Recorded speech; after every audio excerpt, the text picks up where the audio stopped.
எந்த நியூஸ் பேப்பரை திருப்பினாலும் ஆப்கானிஸ்தான் தாலிபான்கள் பிரச்சனை, ஆப்கானிஸ்தான்லேருந்து ஜெர்மனி ட்ரூப்ஸ் அப்படிங்கிறவங்க வெளியேறாங்க, ஆப்கானிஸ்தான்லேருந்து அமெரிக்காவினுடைய ட்ரூப்ஸ் வெளியேறாங்க, சீனா ஆப்கானிஸ்தான் பேச்சுவார்த்தை நடத்துகிறது, சீனா ரஷ்யா அமெரிக்கா ஈரான் போன்ற நாடுகள் பேச்சுவார்த்தையில் ஈடுபடுகிறார்கள், இந்தியாவினுடைய உதவியை ஆப்கானிஸ்தான் கோருகிறது, இந்தியாவை தனிமைப்படுத்த நினைக்கிறது தாலிபான், இந்தியாவை வைத்து சீனா அப்படிங்கிறது மிகப்பெரிய ஒரு ஆயுதமாக ஆப்கானிஸ்தானை பயன்படுத்த போகிறது இப்படின்னு சொல்லி பல செய்திகளை நம்ம கேள்விப்பட்டிருப்போம், பார்த்துக்கிட்டே இருக்க போகிறோம், பார்க்க போகிறோம்.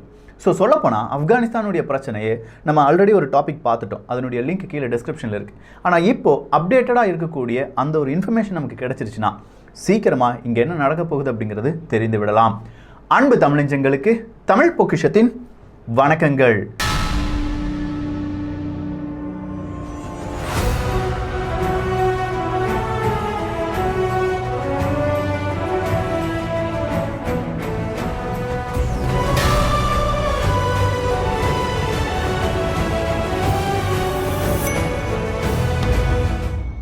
இந்த ஒரு செய்தியை நம்ம பார்க்கணுமா வேண்டாமா அப்படிங்கிறத நீங்களே டிசைட் பண்ணிக்கோங்க. நம்ம வீட்டில் பெண் குழந்தைகள் இருக்காங்க, இல்லை நமக்கு அம்மா இருக்காங்க, சகோதரி இருக்காங்க, இல்லை உங்கள் வீட்டுக்கிட்ட ஏதாவது பெண்கள் இருக்காங்க அப்படின்னா அவங்கெல்லாம் சேஃபாக இருக்காங்களா அப்படிங்கிறத ஒரு நிமிஷம் உங்களுடைய கண்களை மூடிட்டு யோசிச்சு பாருங்களேன். ஆனால் ஆப்கானிஸ்தானில் இருக்கக்கூடிய பெண்கள் இல்லவே இல்லை. ஆப்கானிஸ்தானில் கிட்டத்தட்ட 407 மாவட்டங்கள் இருக்குங்க. இந்த 407 மாவட்டங்களில் 188க்கும் மேற்பட்ட மாவட்டங்கள் இப்போ தாலிபான்களுடைய கையில் போய்விட்டது. ஸோ 188க்கும் மேலே மாவட்டங்கள் அப்படின்னு சொல்லும்போது கிட்டத்தட்ட 12 தலைநகரங்கள், மாகாணங்களுடைய தலைநகரங்கள் அப்படிங்கிறது இப்போ தாலிபான்களுடைய கட்டுப்பாட்டுக்குள் போய்விட்டது அப்படின்னு சொல்கிறாங்க. இப்படி ஒரு கட்டுப்பாட்டுக்குள் தாலிபான்கள் கொண்டு வந்தால் அடுத்ததாக என்ன செய்ய போகிறாங்க அப்படிங்கிற ஒரு கேள்வி உங்களுக்குள் வரலாம். அவங்களுக்கு நல்லபடியாக ஆட்சி கொடுக்க போகிறாங்களா, இல்லை நல்லபடியாக கல்வி கொடுக்க போகிறாங்களா, இல்லை நல்லபடியாக மருத்துவம் கொடுக்க போகிறாங்களா அப்படின்னு கேட்டால் இது எதுவுமே இல்லை. அங்கே இருக்கக்கூடிய பெண்களுடைய லிஸ்ட்டை அங்கே இருக்கக்கூடிய மத குருக்களை வைத்தே வாங்குகிறார்கள். அந்த பெண்களுடைய லிஸ்ட் எவ்வளவு அப்படின்னு கேட்டிங்கன்னா 12 வயதிலிருந்து 42 வயது. இந்த 12லேருந்து 42 வயது கல்யாணம் ஆகாத பெண்கள், கல்யாணமாகி விவாகரத்தான பெண்கள், இவங்களுடைய லிஸ்ட்டை மட்டுமே எடுக்கிறாங்களாம். அதாவது இந்த தாலிபான்கள் அவங்களுடைய கட்டுப்பாட்டுக்குள் சில மாவட்டங்கள் இல்லாட்டி தலைநகரங்களை கொண்டு வந்திருக்காங்க பார்த்தீங்களா, இந்த இடத்துல இருந்து இந்த பெண்களுடைய லிஸ்ட் எடுக்கப்படுது. இந்த லிஸ்ட்டுக்கு படி ஒவ்வொரு டோர் டு டோராக போகிறாங்களாம். யார்? தாலிபான்கள். அப்படி போய் அங்கே இருக்கக்கூடிய பெண்களை, எங்களுடைய வீரர்களை கல்யாணம் செய்து கொள்ளுங்கள், இல்லை எங்களுக்கு செக்ஸ் லேவாக வாங்க அப்படின்னு சொல்லி பலவிதமான நிர்பந்தம் செய்யப்படுகிறார்கள் அப்படிங்கிற ஒரு கூக்குரல் எழும்பி இருக்கிறது. இது ஒரு 4-5 வருஷத்துக்கு முன்னாடி இலங்கையில் நடந்த மாதிரியே இருக்கா? அதுக்கும் கொஞ்சம் வருடங்களுக்கு முன்னாடி பல நாடுகளில் நடந்த மாதிரி இருக்கா? ஆனால் இப்போது இது கண்கூடா ஆப்கானிஸ்தானில் நடந்துட்டு இருக்கு. இதை தட்டி கேட்பதற்கு திராணி இல்லாத சில விதமான அரசாங்கங்கள், அது கூடவே நட்பு நாடு அப்படின்னு சொல்லிட்டு அலைகிறாங்க. அதுதான் பாகிஸ்தான், ஈரான் போன்ற நாடுகள். ஈரானில் இஸ்லாமிய அடிப்படைவாதத்தை சார்ந்தவர்கள் தான் ஆட்சி செய்கிறாங்க. ஆனால் பாகிஸ்தானில் அப்படி கிடையாது. ஸோ பாகிஸ்தானுக்கு ஒரு பயம் இருக்குது. ஆப்கானிஸ்தான்லையும் தாலிபான்கள் ஆகிய இஸ்லாமிய அடிப்படைவாதிகள் அங்கே மிகப்பெரிய ஆட்சியை செய்தால் அது பாகிஸ்தானுக்கும் பாதிப்பை ஏற்படுத்தும். ஒருவேளை நல்லபடியாக ஆப்கானிஸ்தான் மாறிவிட்டது என்றால் பாகிஸ்தானில் இருக்கக்கூடிய மக்களும் என்ன சொல்லுவாங்கன்னா, எங்களுக்கு இந்த ஆட்சிலாம் வேண்டாம். ஏன்னா பாகிஸ்தானில் ஆல்ரெடி அங்கே குடியரசு ஆட்சி இல்லாட்டி மக்களாட்சி நடைபெறுகிறதா, இராணுவ ஆட்சி நடைபெறுகிறதா அப்படிங்கிறதே இன்னும் தெரியாமல் இருக்குது. ஸோ அப்படிப்பட்ட கன்ஃபியூஷனில் எங்களுக்கு இந்த மாதிரி ஆப்கானிஸ்தானில் இருக்கிற மாதிரி, ஈரானில் இருக்கிற மாதிரி இஸ்லாமிய அடிப்படைவாத சக்திகள் எங்களை ஆண்டால் போதும் அப்படிங்கிற ஒரு பிரச்சனை வந்துவிட்டது என்றால் அதை யாரால் தடுக்க முடியாது? பாகிஸ்தானால் தடுக்க முடியாது. இப்படி ஒரு நேரத்தில் தான் பாகிஸ்தான் சீனாவை அவங்களுடைய சப்போர்ட்டுக்கு அழைக்கிறார்கள். அதாவது நாளைக்கு ஒரு கட்டம் வந்துடும்.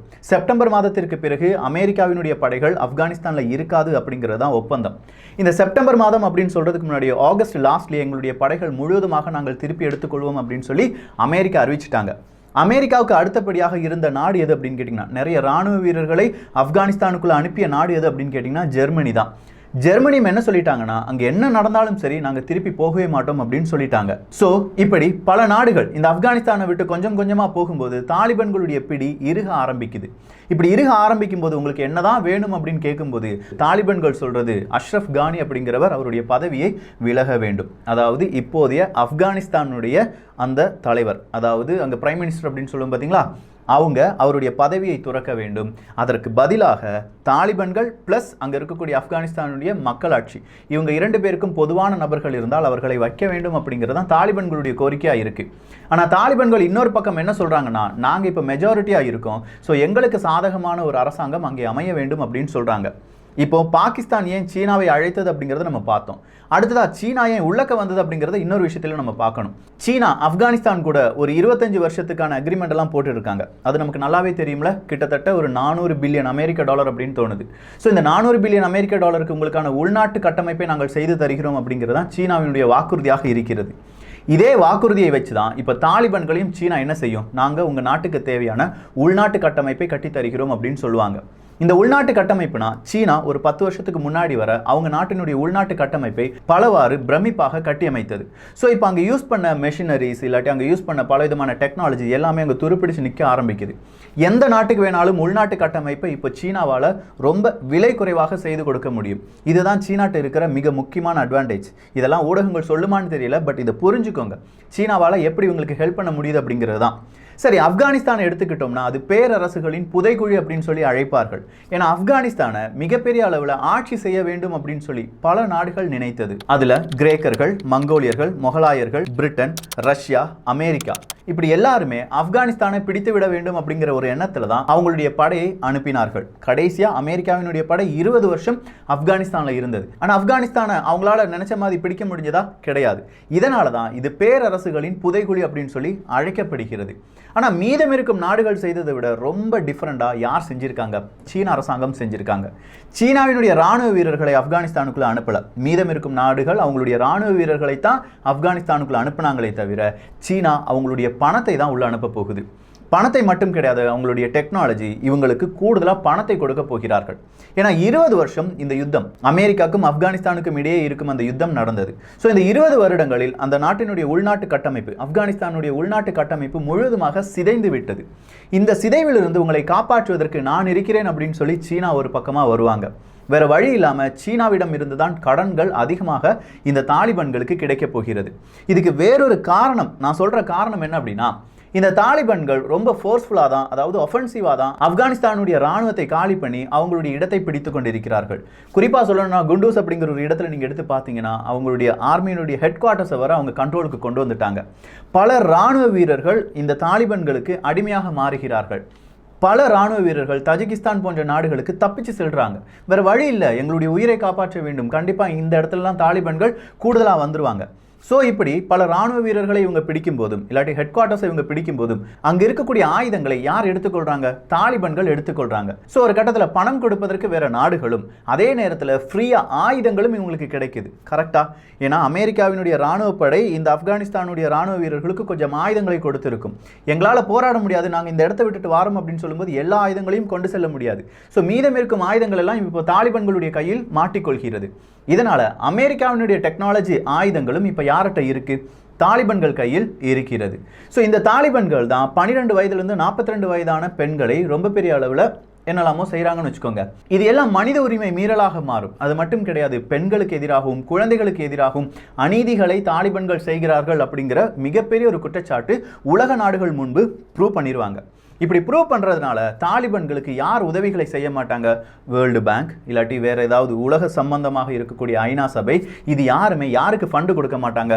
தாலிபான்களுக்கு ஃபண்டு கொடுக்க மாட்டாங்க. ஸோ செப்டம்பர் மாதத்திற்கு பிறகு ஆப்கானிஸ்தான் முழுவதுமாக தாலிபான்களுடைய கட்டுப்பாட்டுக்குள் வரும்போது அங்கே இருக்கும் அரசாங்கத்தை நடத்துவதற்காக தாலிபான்களுக்கு பணம் அப்படிங்கிறது தேவை. இந்த பணத்தை வெளிநாடுகளிடம் இருந்தோ இல்லாட்டி உலக நாடுகளிடமிருந்தோ வாங்க முடியாத ஒரு சிச்சுவேஷன் வரும்போது தாலிபான்களுக்கும் யார் தேவைப்படுறாங்க? சீனா அப்படிங்கிற நாடு தேவைப்படுகிறது. சரி, இந்த நேரத்தில் ரஷ்யா என்ன செஞ்சுட்டு இருக்கும் அப்படிங்கிறது அடுத்த கேள்வி.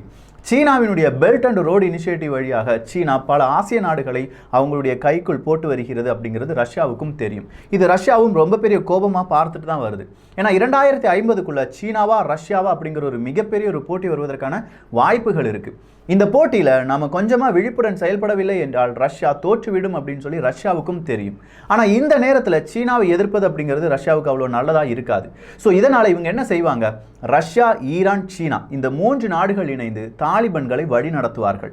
இதில் கொஞ்சமாக அங்கேயும் இங்கேயும் இல்லாமல் பாகிஸ்தான் அப்படிங்கிற ஒரு நாடு ஒரு புரோக்கர் வேலையை செஞ்சு கொடுக்கும் அப்படிங்கிறது மட்டும் தெளிவாக தெரியுது. அஷ்ரஃப் கானி அவர்கள் இதிலிருந்து எப்படி தப்பிக்க போறாங்க அப்படிங்கிறது துளியளவும் தெரியல. ஏன்னா அஷ்ரஃப் கானி அவர்கள் கடைசியா இந்தியன் ஏர்ஃபோர்ஸ்ட தயவு செஞ்சு உங்களுடைய விமானப்படை இந்தியாவிடம் கேட்டு வருகிறார்கள், உங்களுடைய விமானப்படையை அனுப்புங்கள் அப்படின்னு சொல்லி.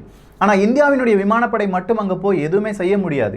ஏன்னா மிகப்பெரிய அளவில் அவங்களுக்கு உதவியாக பல நாடுகள் வருவதற்கான வாய்ப்புகள் இருக்குது. இல்லை அவங்களை எதிர்க்க வேண்டாம் அப்படின்னு சொல்லி அமெரிக்காவே அங்கே என்ன செஞ்சிடும், ஒரு அடி பின்னாடி தான் நிற்கும். ஸோ தாலிபான்கள் அமெரிக்காவை தாக்காத வரையிலும் இனி அமெரிக்கா என்ன செய்யாது, இந்த ஆப்கானிஸ்தானுக்குள்ள கை வைக்க வாய்ப்பே கிடையாது. எல்லா நாடுகளுமே தோற்று போன பிறகு இந்தியா அங்கே போய் எதுவுமே செய்ய முடியாது அப்படிங்கிறதுக்காக இந்தியா ரொம்ப சைலண்டாக இதை பார்த்துட்டே இருக்காங்க. இப்போதான் அடுத்ததா அகண்ட ஆப்கானிஸ்தான் அப்படிங்கிற வேறொரு கேஸ் இங்கே வரப்போகுது. இந்த அகண்ட ஆப்கானிஸ்தான் அப்படின்னு சொல்லும்போது இந்தியாவை சேர்ந்த பல நபர்களும் தாலிபான்களுக்கு உதவியாக இருக்கிறார்கள் அப்படிங்கிறது பரவலாக பேசப்பட்டு வருகிறது. இது யார் அப்படின்னு கேட்டிங்கன்னா பஷ்ரூன் இனத்தவர்கள் அப்படின்னு சொல்கிறாங்க. ஏன்னா இந்த தாலிபான்களில் மெஜாரிட்டி யார் தான் அப்படின்னு கேட்டிங்கன்னா பஷ்ரூன் இனத்தவர்கள். பாலிவுட்டில் பார்க்கக்கூடிய நிறைய நடிகர்கள் நடிகைகள் இவங்க எல்லாருமே இதே மாதிரி பஷ்ரூன் இனத்தவர்களாக இருக்கலாம் அப்படின்னு சொல்கிறாங்க. ஸோ இந்த பஷ்ரூன் இனத்தவர்கள் பாகிஸ்தான்லேயும் இருக்காங்க. ஸோ ஆப்கானிஸ்தானுடைய இப்போ தாலிபான்கள் ஆப்கானிஸ்தானை முழுவதுமாக கண்ட்ரோல் பண்ண பிறகு தாலிபான்கள் என்ன நினைப்பாங்கன்னா, நம்ம இனம் இருக்கக்கூடிய அந்த இடத்தையும் சேர்த்து அகண்ட ஆப்கானிஸ்தானாக மாற்றி விடலாமா அப்படிங்கிற ஒரு எண்ணமும் அவர்களுக்குள் வரும். ஆப்கானிஸ்தான் பாகிஸ்தான் இந்த பார்டரில் ஆல்ரெடி நிறைய தாலிபான்கள் இருந்து வருகிறார்கள். ஸோ டோட்டலாக பாகிஸ்தானை அங்கே அவங்களை அட்டாக் பண்ணுறதுக்கு கொஞ்சம் நேரம் கூட ஆகாது. பாகிஸ்தான் ரொம்ப பெரிய அளவில் விழிப்புடன் இருக்க வேண்டிய ஒரு சிச்சுவேஷனும் இதுதான். அவங்க வளர்க்கும் கிடா அவங்க மார்பிலே பாய்வதற்கான வாய்ப்புகள் இருக்குது. அப்படி பாய்விடாமல் இருப்பதற்காக சீனாவை கூட்டு சேர்த்து வைத்திருக்கிறார்கள். ஒரு கட்டத்தில் பாகிஸ்தானை மறிகடன் ஒரு கட்டத்தில் பாகிஸ்தானுக்கு பதிலாக ஆப்கானிஸ்தான் மீது ரொம்ப பெரிய நாட்டத்தை சீனா செலுத்தும் போது அது எல்லா விதத்திலையும் பேலன்ஸ் அப்படிங்கிறது இல்லாமல் பல பிரச்சனைகளை ஏற்படுத்த வாய்ப்புகள் இருக்கின்றன. ஸோ ஓவராலாக பார்க்கும்போது ஆப்கானிஸ்தானில் மாற்றங்கள் வரப்போகிறது. அந்த மாற்றங்கள் 3 நாடுகள் முன்னிலை வகிக்கப் போகிறார்கள். ஈரான், ரஷ்யா, சீனா. இந்த 3 நாடுகள் அடுத்ததா ஆப்கானிஸ்தானை மட்டும் கிடையாது, அதை சுற்றி இருக்கும் நாடுகளிலும் அவங்களுடைய ஆதிக்கத்தை செலுத்த நினைப்பார்கள்.